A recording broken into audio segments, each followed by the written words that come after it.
Hala, may chismis mga kamosang. Grand opening daw ng Marinduqueños Lechon Manok. Dini din sa Barangay Baletero. Tara at ating subukan ng mga kamosang. Yanong sarap daw sabi maintindihan. Aray ka. Hello mga kamosang. For today's kidam nga, ari, nawawala ang susi ni Bergie. Ay kaya na pa namin hinahanap Emin lang, andini pala sa jacket ko na palagay. Medyo nalimit ako lang ng very light. Andini ko pala nailagay.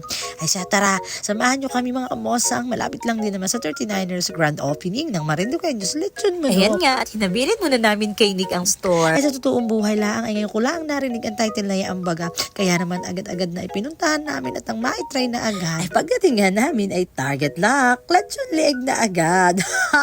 Ewan lang. Siyempre doon tayo sa hot chicken. Ay ginagayat pa nga lang yan, ay natatakam na kami mga kamosang kasi naman the juiciness is giving. Mukhang masarap nga, na para pang gusto ko na lang siyang dukwangin ngayon. As in kainin, as in now na.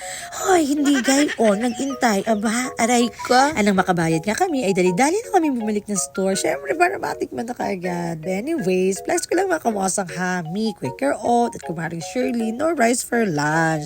Sabi ko naman sa inyo, dikit diet nga kami. O ano, naniniwala na kayo ngayon. Aray ko.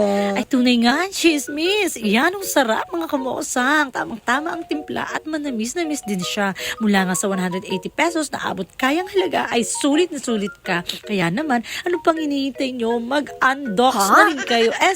Magmarinduqueños Lechon Manok na rin kayo. Uulit-ulitin at siguradong babalik-balikan nyo din. Yun lang. Salamat po sa panonood. Makiki-follow, like, and share naman kung inyo nagustuhan itong munting video namin na yan. See you on our next vlog. Bye!